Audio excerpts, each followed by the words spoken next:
ہماری زندگی کے اندر ایک اہم پہلو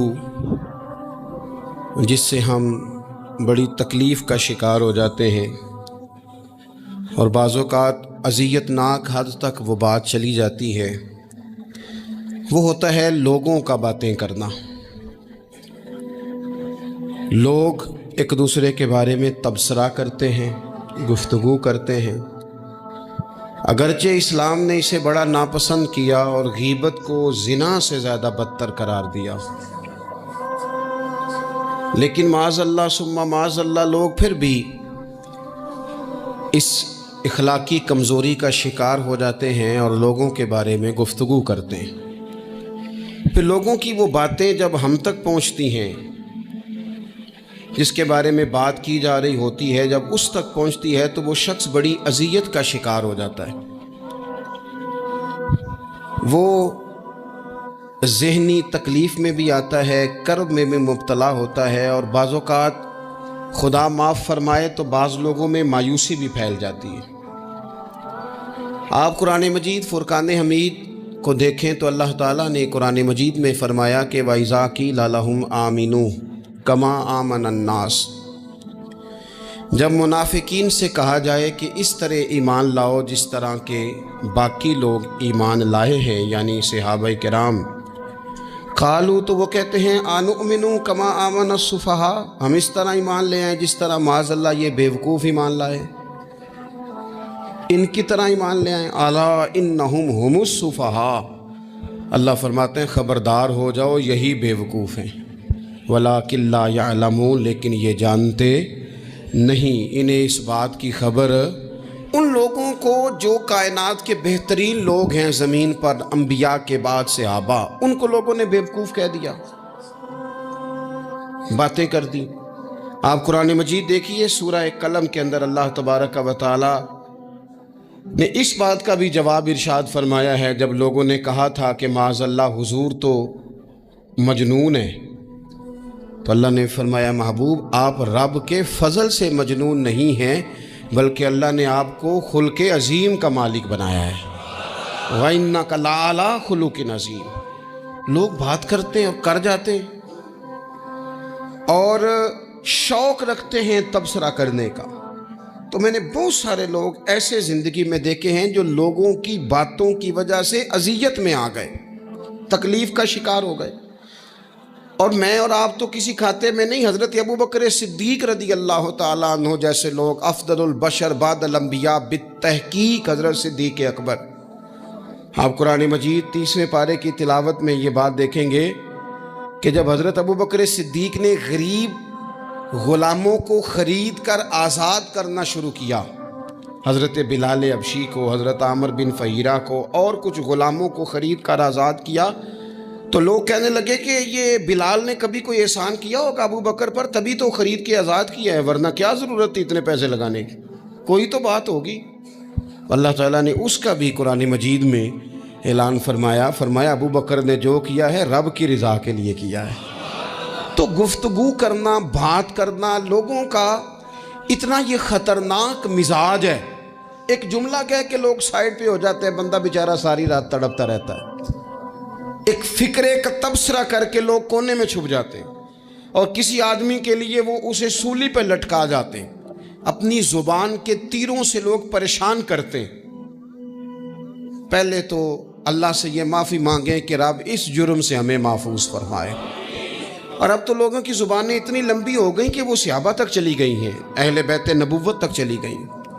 تبصروں کے شوق میں لوگوں نے یہ دیکھا ہی نہیں کہ میری حیثیت کیا ہے اور میں بات کس کی کر رہا ہوں، میری اوقات کیا ہے اور میں تبصرہ کس پہ کر رہا ہوں۔ بے باک ہونا اور بات ہے اور بدتمیز ہونا، ان دونوں میں فرق ہوتا ہے۔ تو میرے عزیز، ایک تو اس سے پرہیز کریں اور کہیں گے۔ اب ہوتا کیا ہے، ہم اس کا نفسیاتی اثر لیتے ہیں، ہم اس کا اثر لیتے ہیں۔ میں اکثر کہتا ہوں سارے لوگ ہی کانوں کے کچے ہوتے ہیں، کچھ تھوڑے زیادہ ہوتے ہیں، کچھ تھوڑے کم ہوتے ہیں، اور بعض لوگ کہتے ہیں اتنے لوگ فلانے بندے کی بات مانتے ہیں۔ تو میں نے کہا دنیا میں تو آج بھی کافر زیادہ ہیں، کافر زیادہ ہیں، شیطان کے پیروکار آج بھی، تو زیادہ ہونا کوئی حق کی دلیل ہے ہمیشہ؟ یہ کیا بات ہوئی کہ فلانے کی اتنے لوگ بات مانتے ہیں؟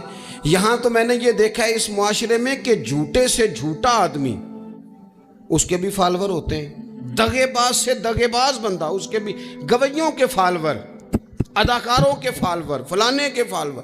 اس کا یہ تو بھئی انسان کا مزاج ہے، ہر بندہ کانوں کا کچا ہے، کوئی تھوڑا زیادہ کچا ہے، کوئی تھوڑا کم کچا ہے، تو باتیں تو ہوگی، لوگ منہ میں زبان رکھتے ہیں تو گفتگو تو کریں گے۔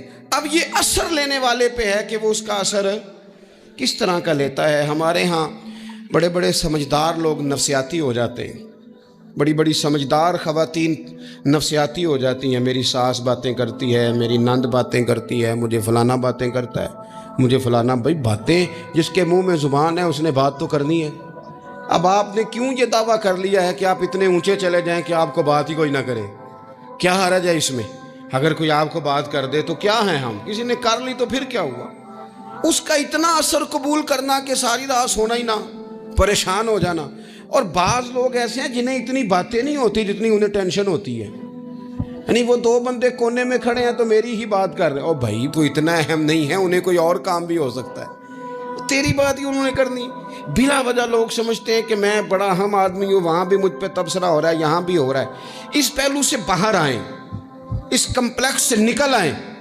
ابن حزم کہتے ہیں کہ مصر میں ایک تاجر بڑا کامیاب ہو گیا تھا، بڑا کامیاب تاجر ہو گیا، تو زندگی میں جتنے لوگ بھی کامیاب ہوتے ہیں ان سے حسد ہوتا ہے، اس سے بھی اس کے ارد گرد کے لوگوں نے حسد شروع کیا۔ اب تاجروں نے پلاننگ کی کہ اسے خراب کیسے کرنا ہے۔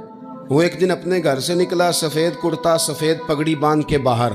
اب 5-6 لوگوں نے پہلے سے منصوبہ بندی کی ہوئی تھی۔ ایک صاحب اسے ملے، کہنے لگے ماشاءاللہ آج تو سفید کرتے پر سبز امامہ، سبز پگڑی بڑی ہی اچھی لگ رہی ہے۔ تو وہ ہنس کے کہنے لگا لگتا ہے آپ سو کے اٹھ کے آئے ہیں، پگڑی تو میری سفید ہے۔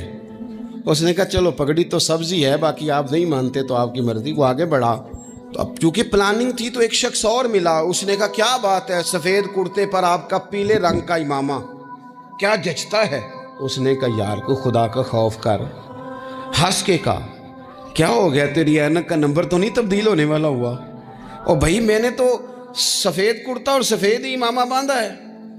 اب 2-3 لوگوں کی دفعہ تو وہ مسکرایا، لیکن وہ ڈھیر سارے لوگوں نے منصوبہ بندی کی تھی۔ وہ جب چوتھے کے پاس گیا تو اس نے بھی کہا کہ کیا بات ہے سفید کرتے پر پیلے رنگ کے امامے کی۔ اس نے کہا پیلا کہاں ہے؟ اب وہ غصے ہونے لگا۔ اب وہ چھٹے کے پاس گیا تو اس نے کہا جناب کیا بات ہے سفید کرتا اور کالا امامہ۔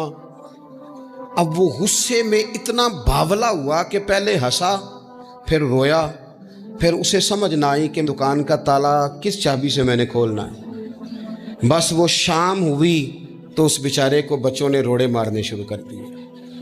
وہ اتنی تکلیف میں آ گیا کہ لوگ اسے پاگل کہنے لگے۔ کیوں؟ اس لیے کہ لوگ منصوبہ بند، افواہ تھی نا کہ میری طبیعت خراب ہے، تو لوگوں نے حال پوچھ پوچھ کر بیمار کر دیا۔ لوگوں کی باتیں، لوگوں کے تبصرے، لوگوں کے کومنٹس۔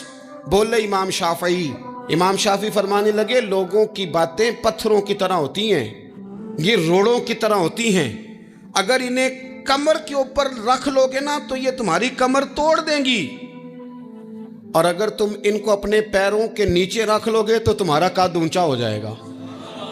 بس دنیا میں وہ لوگ پریشان ہوتے ہیں جو لوگوں کی باتوں کو کندھوں پر سوار کر لیتے ہیں، جو پیروں کے نیچے رکھے، جو پاؤں کے نیچے رکھے ان کا قد۔ وہ پرانے زمانے میں نا عارف رومی رحمۃ اللہ علیہ فرماتے ہیں کہ ایک بیل گائے گر گئی تھی کنویں کے اندر، تو اب وہ لوگ اس کو نکال تو نہیں سکتے تھے، تو انہوں نے اس طرح کیا کہ مٹی ڈالنی شروع کر دی کہ اب بدبو آئے گی، پریشانی ہوگی، تو اس کو بند کر دیتے ہیں اندر ہی کنویں کو، کنواں نئی جگہ پہ کھود لیتے ہیں۔ انہوں نے جب اس کے اندر مٹی ڈالی نا تو وہ گائیں جو تھی وہ مٹی جھاڑ کے تو مٹی کے اوپر آ گئی، انہوں نے پھر مٹی ڈالی تو وہ تھوڑی اور اوپر آ گئی، اور مٹی ڈالی تو اور وہ مٹی ڈالتے گئے اور گائیں وہاں سے کنویں سے باہر آ گئی۔ لوگوں نے دفن کرنا چاہا، وہ باہر نکل آئی۔ اور میرے بھائی لوگ بھی اپنی باتوں میں دفن کرنا چاہتے ہیں، لیکن یاد رکھنا جو چمکنے والے تھے وہ چمکتے ہی رہے، جن کو اللہ نے عزت دی تھی ان کی گھٹا ہی کوئی نہیں سکا۔ اتنی لمبی زبانیں کھول کے لوگوں نے صحابہ کے بارے میں باتیں کی، باتیں ہو رہی ہیں۔ لوگ جن کو دبانا چاہتے تھے، آج نہیں صوفیاء کی مخالفت شروع ہوئی، ان کے زمانے میں بھی ہوئی۔ ان کے دور میں ان کے خلاف کتابیں لکھی گئیں، لکھنے والے خدا جانے کہاں ہیں، اور داتا صاحب ہو رہی ہے، خواجہ صاحب ہو رہی ہے۔ حضور غوث اعظم کے ان کے زمانے میں بھی ایسا نہیں ہوا کہ بڑی خوشی سے لوگوں نے آگے بڑھ کے پھول ڈالے ہوں، ان کے دور میں باقاعدہ جتھے تیار ہوئے، جتھے، اور پورا کام کیا گیا۔ اور ویسے بھی اگر کوئی شخص آپ کا مخالف ہی نہیں ہے تو پھر آپ کو چمکنے کا مزہ کیسے آئے گا؟ کوئی تو مخالف ہو نا، کوئی تو ہو نا جو کوئی بات کرے۔ دیکھیں نا، اگر اندھیرا نہ ہو، رات نہ ہو، تو بلب کی کوئی اہمیت رہ جائے گی؟ یہ چمکتا ہی تب ہے جب اندھیرا زیادہ ہوتا ہے۔ ہم کہتے ہیں اندھیرا ہو گیا، اور بھائی تجھے چمکنے کا موقع دیا ہے اندھیرے نے، تجھے اس نے عروج دیا، تندی باد مخالف سے نہ گھبرا اے عقاب، یہ تو چلتی ہے تجھے اونچا اڑانے کے لیے، تو باتوں سے پریشان نہ ہو۔ میں نے کہا کہ اگر آپ باتوں کا پہاڑ بنا کے اوپر سوار ہو جائیں گے نا تو قد اونچا کریں گی باتیں۔ جو بندہ ڈسکس ہونے لگ جاتا ہے وہی تو مشہور ہوتا ہے، اسی کی تو بات ہوتی ہے۔ دیکھیں کیا ہوتا تھا بھلا مکے میں، کوئی بندہ باہر سے آتا تو ابو جال اسے کھڑا کر کے کہتا حضور کے پاس نہ جانا، تو کہتا پتہ تو کروں بھلا نبی پاک کے پاس کیا ہے، پتہ تو کروں بھلا حضور کے پاس کیا ہے۔ تو جن سے تعارف نہیں ہونا تھا وہ بھی تعارف کرا رہے تھے رسول پاک کا۔ تو اس لیے باتوں سے گھبرا جانا، ہاں ایک بات ہمیں کتاب و سنت میں ملتی ہے، اس پر ضرور غور کریں، تہمت والی جگہ سے بچیں، تہمت کا موقع نہ دیں۔ مطلب بلا وجہ ہی اپنے لیے بحث کا دروازہ کھولنا یہ درست نہیں ہے۔ اپنے لیے ہم نہ دروازے کھول لیتے ہیں بحث کے، مفت کی بحث ہو رہی ہے، فلانا بھی ڈسکس کر رہا ہے۔ کچھ چیزیں ایسی ہوتی ہیں جو سب کی سمجھ کی نہیں ہوتی، وہ سب کے سامنے ڈسکس کرنا ضروری نہیں ہوتا۔ حضرت سیدنا ابو ہریرہ رضی اللہ تعالیٰ عنہ فرمایا کرتے تھے، مجھے نبی پاک علیہ السلام نے علم کی 2 تھیلیاں دی ہیں، میں نے ایک کھولی ہے تمہارے سامنے، ایک کھولی ہے، دوسری نہیں کھولوں گا، اس لیے کہ ہر بندے کو بات اس کے ظرف کے مطابق کرنی چاہیے۔ تو موقع نہ دیں۔ نبی پاک صلی اللہ علیہ وسلم نے فرمایا، اس بندے نے اپنی، یہ بخاری میں موجود ہے، فرمایا اس نے اپنی عزت اور اپنی جان کو محفوظ کر لیا جو فتنے والی جگہ سے بچ گیا۔ جہاں تہمت لگ سکتی ہے اس جگہ سے بچیں، جان بوجھ کے لوگوں کو موقع نہ دیں باتیں کرنے کا، جان بوجھ کے موقع نہ دیں۔ جامع ترمذی کے اندر حدیث موجود ہے، حضرت سیدنا عمر فاروق رضی اللہ تعالیٰ عنہ نے ایک موقع پر اجازت مانگی تھی نبی پاک صلی اللہ علیہ وسلم سے۔ عرض کیا یا رسول اللہ صلی اللہ علیہ وسلم، مجھے آپ اجازت دے دیں، میں عبداللہ بن ابی سلول کی گردن اڑا دوں، یہ منافق بار بار آڑے آتا ہے، بار بار تکلیف دیتا ہے، آپ مجھے اجازت دیں میں اسے قتل کر دوں۔ تو اب وہ چونکہ کلمہ پڑھتا تھا، ساتھ تو رہتا ہی تھا نا، بہت سارے لوگ اسے مسلمان جانتے تھے، تو حضرت سیدنا عمر فاروق رضی اللہ تعالیٰ عنہ نے اجازت چاہی، کہ یا رسول اللہ صلی اللہ علیہ وسلم اگر آپ مجھے اجازت دے دیں، یہ ترمذی میں موجود ہے، یعنی آپ اس جگہ سے بچیں جہاں تہمت لگ سکتی ہے، جہاں بلا وجہ کسی شخص کو شر پھیلانے کا موقع مل سکتا ہے۔ یا رسول اللہ مجھے اجازت دے میں عبداللہ بن ابی سلول کی گردن اڑا دوں۔ تو نبی پاک صلی اللہ علیہ وسلم نے فرمایا کہ عمر، اگر میں تمہیں ایسا کرنے کی اجازت دوں گا تو لوگ کہیں گے کہ اب اپنے قریبیوں کو انہوں نے مروانا شروع کر دیا ہے، ساتھ والوں کو ہی مروانا شروع، لوگ تو اسے مسلمان سمجھتے ہیں۔ تہمت والی جگہ سے، بلکہ بخاری شریف میں اسی طرز کا ایک اور پیغام بھی ہمارے لیے موجود ہے۔ یہ جو حرم شریف آج ہمارے سامنے ہے نا، بیت اللہ شریف، اس میں ایک پیچھے مقام ہے جس کو حتیم کہا جاتا ہے، یہ خانہ کعبہ کا حصہ ہے۔ حضور صلی اللہ علیہ وسلم کے اعلان نبوت سے پہلے جب قریش مکہ نے اسے تعمیر کیا نا دوبارہ سے، تو انہوں نے چندے کا کوئی اس طرح کا مزاج بنایا تھا کہ اس بندے سے پیسے لینے ہیں جس کے بالکل ہی جائز ہو۔ اس ترتیب سے انہوں نے خانہ کعبہ کی تعمیر کی کہ پھر وہ ساری تعمیر نہ کر سکے، حتیم باہر رہ گیا۔ تو نبی پاک صلی اللہ علیہ وسلم نے ایک دن فرمایا، بخاری میں موجود ہے، حضور فرمانے لگے، عائشہ اگر تمہاری قوم جاہلیت کے قریب نہ ہوتی، کیونکہ ابھی قریب جاہلیت چھوٹی ہے نا، ابھی لوگوں نے کلمہ پڑھنا شروع کیا ہے، فرمایا اگر یہ جاہلیت کے قریب نہ ہوتے تو میں کعبے کو انہی بنیادوں پر دوبارہ بنا دیتا جن بنیادوں پر حضرت ابراہیم علیہ السلام نے بنایا تھا۔ لیکن چونکہ یہ جاہلیت کے قریب ہیں، ان کی سمجھ میں چیز نہیں آئے گی، یہ شک میں پڑ جائیں گے، پریشان ہو جائیں گے، لہذا میں یہ کام نہیں کرتا۔ بہت ساری چیزیں ایسی ہیں کہ جن کی وجہ سے بعض سادہ لوگ ابہام کا شکار ہوتے ہیں، ابہام کا۔ ہمارے علماء نے اس طرح کیا کہ بڑے طے کر کے عقائد کے عنوانات امت تک پہنچائے۔ ہر آدمی ہر شعبے کا اسپیشلسٹ نہیں ہوتا، بہت سارے لوگ باتیں مریض کے سامنے کرنے والی نہیں ہوتی، وہ صرف لواحقین کو بتانے والی ہوتی۔ پھر کچھ لوگ اور آئے جنہوں نے کہا کہ ہم تو ایفیشنسی دکھائیں گے، کچھ خاص ہر بات کھول کر لوگوں کے سامنے رکھیں گے۔ اس کا نقصان پھر یہ ہوتا ہے کہ سادہ لوگ مشکلات کا شکار ہوتے ہیں۔ وہ پھر جب کہتے ہیں ہر چیز ڈسکس کر لینی چاہیے تو پھر باتیں دور نکل جاتی ہیں۔ پھر لوگوں نے انبیاء کرام علیہم السلام کی اجتہادی خطاؤں کو ڈسکس کرنا شروع کیا۔ ربنا ظلمنا انفسنا، اگر حضرت آدم یہ لفظ کہیں تو ان کے لیے تو ٹھیک ہے، لیکن اگر کوئی غلام اور امتی اور بیٹا اٹھ کے یہ لفظ کہے تو اس کے لیے ٹھیک نہیں ہے۔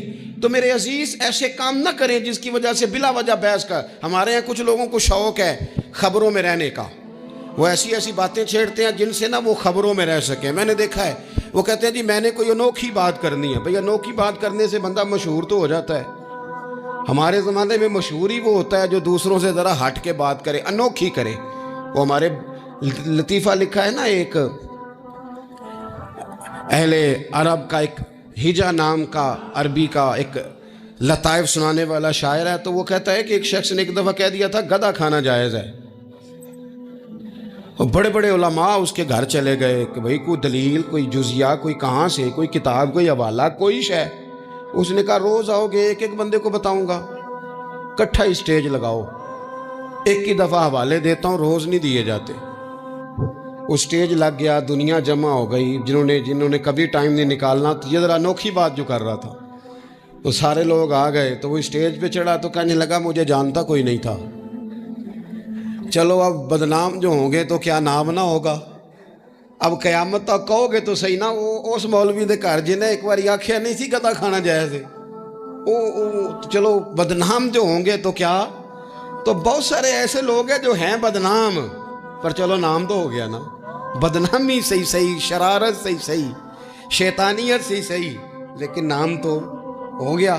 تو اس لیے کوئی ایسا انوکھا کام جس سے لوگوں کی، میں آپ سے بڑی گزارش سے عرض کروں، اعلیٰ حضرت بریلوی رحمۃ اللہ علیہ نا لالٹین کے اندر مٹی کا تیل جلایا جاتا ہے ہمارے ہاں، تو مٹی کا تیل ظاہر ہے اس سے بدبو آتی ہے، تو مسجد میں وہ جلانا جائز نہیں تھا۔ تو ایک صاحب ارنڈی کا تیل لائے، وہ خوشبو والا ہوتا ہے، وہ لا کے انہوں نے نا اعلیٰ حضرت بریلوی رحمۃ اللہ علیہ کو لالٹین میں ڈال کے دیا اور کہا کہ یہ مسجد میں اس کو جلاتے ہیں چونکہ اس کے اندر سے خوشبو آتی ہے، بدبو نہیں آتی۔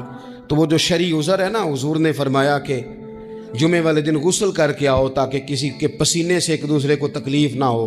کچا لہسن پیاز کھا کے مسجد آنا اس لیے منع کر دیا گیا کہ منہ کی بدبو سے تکلیف ہو، تو مسجد میں کوئی ایسی چیز جو بدبو کا باعث بنے منع ہے۔ اب انہوں نے وہ تیل لا کے لالٹین میں ڈالا جس سے خوشبو آتی تھی اور لالٹین بھی روشن ہوتی تھی۔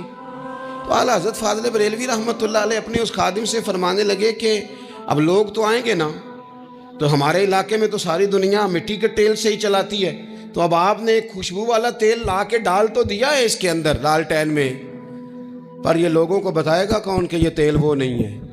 لوگ تو یہاں سے دیکھ کے جائیں گے اور جا کے کہیں گے کہ اتنے بڑے عالم کی مسجد میں اگر جل رہا ہے تو ہم کیوں نہ جلائیں۔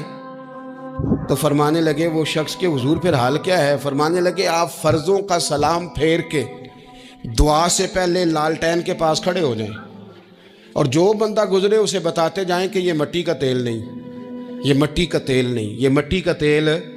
ہر شخص کے ذہن تک بات اتر جائے تاکہ لوگ کسی ایسی چیز کا شکار نہ ہو جائیں جس سے کہ ان کے مزاج میں کوئی غیر شرعی چیز عروج پکڑ لے۔ تو میرے عزیز ہم نہ کچھ بدگمانیاں لوگوں کے اندر لوگ ڈالتے ہیں۔ ہمارے ہاں بالخصوص پاکستان میں جب سے سیاسی فرقہ واریت شروع ہوئی ہے، سیاسی، ہماری قوم کا مزاج اتنی بری طرح خراب کیا گیا ہے۔ ہمارے نوجوان بچے جو بڑے سنجیدہ پڑھے لکھے، ان کی گفتگو اپنے سیاسی مخالف کے بارے میں اتنی لوز کر دی گئی ہے، اتنی کمزور کر دی گئی، اتنی خوفناک کر دی گئی ہے کہ اس طرح تو کبھی نہیں ہوا تھا۔ یہ مزاج جو لوگوں کو دیا جا رہا ہے، قومیں اپنے اخلاق کے طور پر زندہ رہتی ہیں۔ بد اخلاقیاں کبھی بھی انسانوں کو اونچا کر سکتی، پیچھے رہ جاتے ہیں لوگ۔ تہذیب کسی سوسائٹی کا حسن ہوتا ہے۔ اور اگر ایک سیاسی مخالف کے لیے آپ کا یہ والا مزاج بن جائے، اپنے سیاسی قد کو اونچا کرنے کے لیے آپ ان چیزوں کا سہارا لیں، یہ درست نہیں ہے۔ اخلاقی رویے میں کہوں گا کسی بھی سیاسی جماعت سے وابستگی ہے وہ 100% رکھے جو اس کی سمجھ میں آتی ہے، لیکن اپنے اخلاقی مزاج کو کبھی کمزور نہ ہونے دے، اخلاقی رویہ کبھی کمزور نہ ہونے دے۔ یہ کیسے ہو سکتا ہے؟ دیکھیں ابو جہل، ابو لہب، عتبہ، عتیبہ، شیبہ، وہ وہی باتیں کر سکتے تھے جو ان کے مزاج کی تھیں، جو آج تک لوگ کسی بھی دیندار کے بارے میں کرتے ہیں۔ تو انہوں نے وہی باتیں آ کے کی تھی جناب ابو طالب کے ساتھ۔ انہوں نے کہا تھا کہ اگر معاذ اللہ ان کو دولت چاہیے تو ہم دیتے ہیں۔ بڑے سے بڑے مخلص آدمی پر آج لوگ دعویٰ نہیں کرتے کہ دولت کے لیے لگا ہوا ہے، انہوں نے کہا دولت چاہیے تو دیتے ہیں، اگر کسی خاتون سے نکاح کرنا چاہتے ہیں تو کرا دیتے ہیں، سرداری چاہیے تو دے دیتے ہیں۔ اب یہ سوچ ہی اتنی ہے، اس سے آگے جاتی نہیں۔ وہ معاذ اللہ حضور کے بارے میں اور بھی باتیں کرتے، یہ شاعر ہیں، یہ جادوگر ہیں، یہ فلاں ہیں، لیکن میرے نبی پاک علیہ الصلوۃ والسلام نے کبھی بھی ان کی ذاتی زندگی کو ڈسکس نہیں کیا، کبھی نہیں کیا۔ ابو جہل شراب پیتا تھا، لیکن حضور نے کبھی سوسائٹی میں یہ بات لوگوں کے سامنے بیان نہیں کی۔ وہ لوگوں کے پیسے دبا لیتا تھا، کئی جگہوں پہ حضور نے پیسے نکلوا کے دیے، لیکن جگہ جگہ گلی گلی کھڑے ہو کے حضور نے یہ نہیں فرمایا کہ یہ اس طرح کا ہے۔ آپ اپنے مخالفین کے بارے میں ضرور کلیم کریں، ثبوت کے ساتھ ضرور بات کریں، یہ ضروری ہے، لیکن آپ کا رویہ اتنا گھرا ہوا نہیں ہونا چاہیے کہ لوگ سمجھیں کہ یہ قوم تو اخلاق سے ہٹ گئی ہے۔